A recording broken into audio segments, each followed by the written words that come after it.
I feel like it's kind of weird to make an intro for a Shrek-style racing game. It's like everyone knows Shrek. Do the finer details really matter that much? I don't know, probably. Shrek Smash and Crash Racing is a racing game featuring characters from the Shrek film franchise. It came out in 2006 and was developed by Taurus Games and published by Activision. I didn't know this at the time, but the PlayStation 2 version of this game apparently has the same release date as Sonic 06 for the Xbox 360. Man, I love that game. Smash and Crash plays like your average kart racer, but there are some differences with this one. While it's defined as a kart racer on Wikipedia, everyone races on something different. Animals, mythical creatures, magical apparatuses, it's pretty neat. My personal favorite here is that there's no drifting in the game at all, so I feel like this was made for me. Other racers can be attacked by using a personal item too, which comes in handy in case you don't have anything else at your disposal. Each character plays differently, but there are no stats to show you who's the best or worst pick. When it comes to these situations, I do as much digging as I can. Thanks to this guide and walkthrough made by Toot and Koopa on GameFAQs in 2007, we have a detailed layout of each character and their stats, based on a ranking system out of 5. I believe these stats are somewhat opinion-based, but I gotta believe anyone who had the time in 2007 to write a thorough guide like this. Going down the list, it seems that the 3 little pigs are the worst, having the lowest speed and acceleration stats in the game, along with mid-tier handling. So obviously, I'll be playing as those guys. Now let's see if you can beat Shrek Smash and Crash Racing using only the 3 little pigs.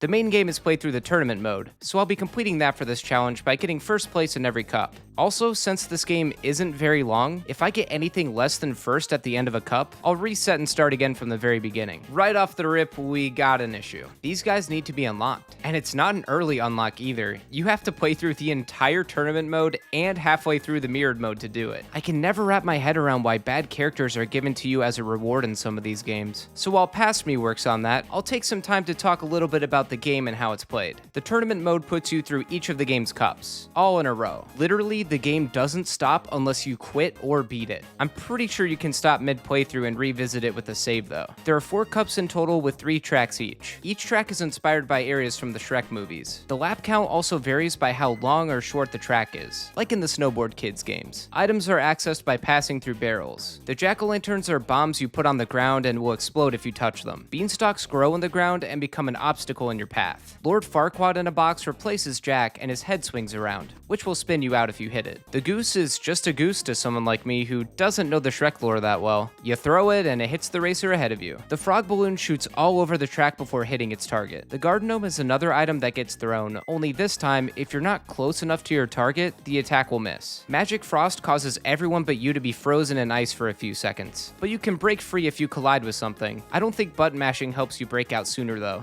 Pixie dust is a boost, but not just a one and done use. You can use it sparingly, or hold down the item button to use it all at once until it's gone. Whirlwind is a tornado that can suck other racers into it, causing a spin out. The shield blocks other enemy attacks. Ogre's strength is like this game's star power up, but I don't believe it makes you invincible. And lastly, swamp gas. It's literally just farts, supposedly used to blind the other racers behind you, but it hardly even does that. Per usual, finishing a race will give you points based on where you placed, but things are done a little differently here. Your lap times for each track are totaled up at the end of the cup. This helps settle tiebreakers if 2 racers have the same amount of points. Alright, I think that about covers it all, so let's begin the challenge. The first race is in Swamp, but we all know whose swamp it is. Let me tell you, these 3 pigs are amazingly slow. They also handle very strangely. Every turn feels like you're playing on an ice level. It's so slippery. I got frozen towards the end of the first lap, and that pushed me back into 5th place. Since their acceleration is so poor, it's hard to catch up with everyone else if you fall behind. But thanks to my own Magic Frost attack, I was able to get ahead and have a small taste of first place. Another Magic Frost attack in the final lap actually helped me get 3rd, but I wasn't happy with that, so I reset. Everything was going okay after the reset,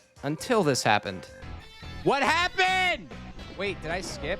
Am I good? I got frozen mid-loop and actually skipped most of it, but I was pretty confused, so I didn't realize what had just happened was a good thing and tried to turn around. I got 3rd place again, but this time I accepted it. Green Forest reintroduced me to my personal issue of running into things in racing games. Dude, that is annoying. Dude, I hate I hate it.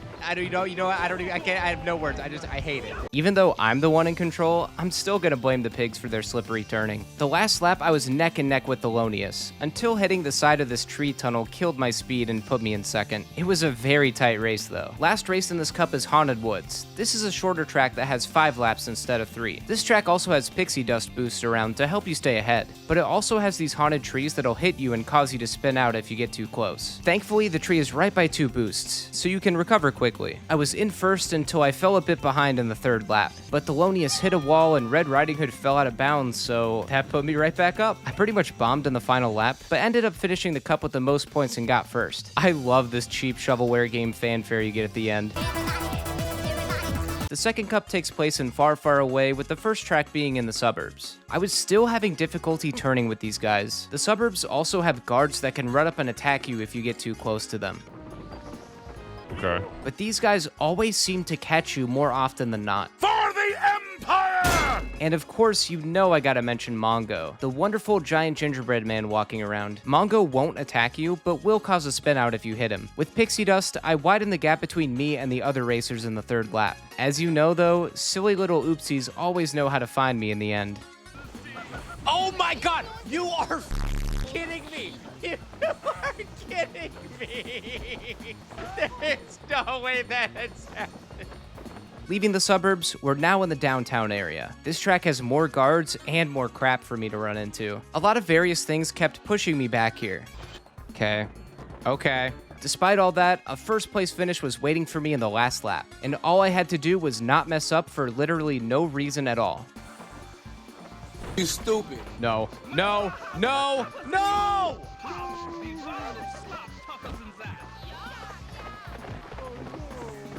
I don't think it'd take a genius to know that that was very bad. I'm looking at this now, still unsure of what I was thinking in that moment. Finishing in 4th was certainly a pretty big hit, though I was still only 2 points and 2 seconds behind Gingy and Humpty, so not all hope was lost. The last track is in the castle. Guards are still roaming around here, and there's plenty of furniture that will likely meet their doom at the hands of a white guy controlling 3 mythical creatures on a magic carpet. A major point in this track was the wooden gates that move up and down. They're not hard to get through, but you gotta make sure that your timing is right, which can be a bit tough with the pig's handling if you need to switch gates. Something that threw me off was moving through the moat and up a hill near the finish line. There are branching paths where you can continue down the moat, or up a hill, which I believe is a shortcut. Either way, everyone seemed to pass me when I got to this point, and I have no idea why, but any lead I had was lost very quickly here. I never saw Gingy pass the finish line, but apparently he was a whole 3 seconds ahead of me. Second place was a solid finish, but since I got 4th in the suburbs, I didn't have enough points to win the cup. So it was all the way back to the Swamp Cup to begin anew and try again. A minor inconvenience, at least I only lost in the 2nd cup. Running it back, I got 1st place in all the races in the Swamp Cup, along with finishing 1st in the suburbs and downtown of Far, Far Away. Oh, bro, look at how close 2nd and 3rd is. Holy crap. Something I want to draw attention to here, most of these first place finishes were so close, some being frames away from making a difference. Just a quick reminder of how slow the 3 little pigs are, and what little room there can be for error in some tracks. Back to the castle, I got pixie dust at the start of the race and maxed it out to try and get ahead. Oh my god, the camera is just disgusting. Throughout each lap, I still managed to hit walls like there was no tomorrow, but somehow won the race anyway by 4 seconds. This in total put me at 12 points in the lead and 1st for the tournament, and 18 seconds above 2nd place. A fairly solid placement so far. Now we're into the Potion Factory Cup, with the first track not being in a factory, but in farmland. You trample through these poor crops, except for me since my characters are floating, and instead of guards attacking you, there are powerful farmers that stand ready. Halfway through, you get flung upwards in a tornado, which reminded me a little bit of Windy Valley from Sonic Adventure. The tornado takes you to the top of a beanstalk, where you race downward back to the beginning. In the first lap, a strike from a goose knocked me off the beanstalk and put me in last. I couldn't seem to catch up at all for the 2nd lap, partially due to the pig's speed and nothing else. Oh my god, this game! With the aid of some pixie dust and help from the local Green Thumb Brigade, I got 1st place, though it was very close. The 2nd track puts us in the exterior of the Potion Factory. This is another short track with 5 laps. Gingy was dominating. There was just no catching up to him, which makes sense because he's one of the fastest characters in the game. I pretty much stayed in 2nd and 3rd place here. That was until the 5th lap, where my super delayed frog attack smacked Gingy into next week.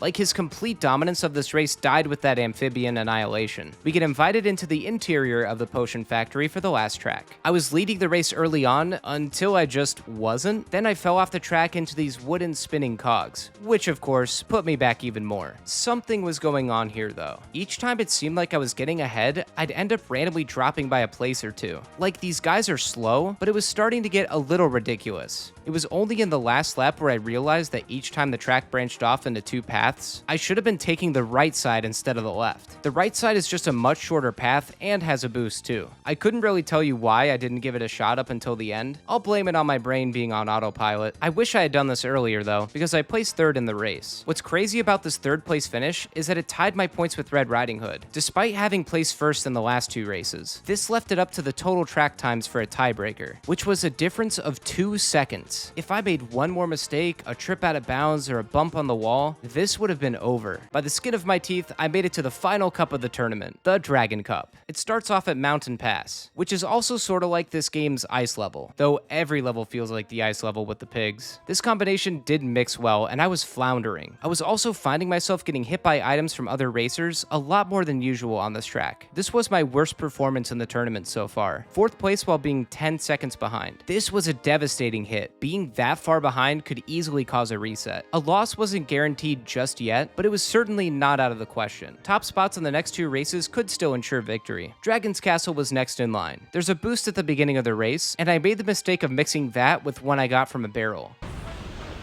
Alright.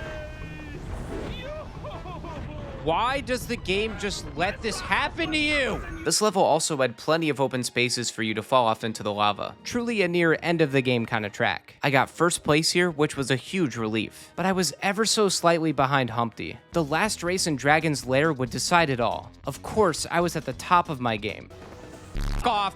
This track played a lot like the castle, mostly because we were still in and around it. But aside from a bait and switch fork in the road, it played a lot safer with less opportunities to fall off. Humpty was leading in the last lap by 4 seconds. Midway through the lap, I took his spot in first. But what's weird is that he was just nowhere to be found when it happened. Reviewing the footage, I can't find him anywhere. I can only assume he fell off a cliff or something and respawned after I passed him. Maybe it could have been the low-tier racing gods above blessing me with their grace. I finished in first with Humpty 2 seconds behind me. He and I had 15 points each, but I scraped by with another 2-second lead. This put me in first for the cup and overall in the tournament. The credits may be rolling, but there was still the mirrored tournament to finish. Now I think in general for most racing games, when you unlock a mirror mode, it's obvious that it gives the game replayability with a new challenge. And I feel like more often than not, the CPUs get a difficulty buff too. Not here though, but for a below average racing game based off a widely popular IP, that's about the par for the course. I won't bore you guys with another run through of the same tracks but mirrored, so let me give you a short summary of how each cup went. In the Swamp Cup, I got second in the Swamp track. Donkey came in crazy style at the end of the last lap. This was followed by a first place finish in Green Forest, and second place in Haunted Woods being less than half a second away from first. I got first in the cup and overall was 16 points. In the Far Far Away Cup, I got third place in the suburbs due to a bunch of mishaps at the very end. No! No! Wait! Oh! I finished first in downtown, but the castle was another close call having gotten second place. Yet again, I was subject to another tiebreaker between me and Red Riding Hood. Oh my god, dude, I win by seconds again. I killed it in the Potion Factory Cup and got first in every race. I did far better in Mountain Pass this time around and got second place. I also got second in Dragon's Castle too. Now I have to put this little speedrun of the mirrored cups to a halt and break this down for you. Humpty won the first 2 races, which put him 2 points ahead of me in the cup. Placing first in Dragon's Lair would put me in the lead unless he got second. That would give him 1 whole point ahead of me. It was the sweatiest race in this whole challenge. Very fitting for the last track. I ended up getting first place and nervously waited for anyone but Humpty to finish after me. Okay, I think we win now. That's not even all of it though. When the times were tallied up at the end of the cup, this was the final result. Could you imagine how lucky I'd be if our points tied? Now that the final cup was finished, I unlocked Thelonious along with proving that you can beat Shrek Smash and Crash Racing using only the 3 little pigs. Thank you all so much for watching. Now, the game as a whole isn't great, but it's also not bad. Again, it's clearly a quick cash grab to bank off the Shrek franchise, but I could also see a bunch of friends getting together and having a fun afternoon with it. The challenge itself was also not that hard, but it was certainly annoying due to the sluggishness of the pigs and the generic 3 taunts they yell every few seconds. Dude, we haven't even started the race yet, and he's already like, my straw house and was tougher than you, yeah. Overall, it felt good to take a break from some of the more technical racing games and try out some silly ones. I'll be returning to form in the next challenge though. It's an extreme one. Be sure to hit the like button if you enjoyed this video. Also, I stream all of my challenge runs live on my Twitch channel and occasionally here on YouTube. If you'd like to check that out, be sure to subscribe or follow me on Twitch. The link to my Twitch channel, along with links to my other social media accounts, can be found in the description. Thanks again for watching, everyone. See you in the next video. You can't handle my potions. No one can. My potions are only for the strongest, and you're clearly not the strongest. You're clearly the weakest.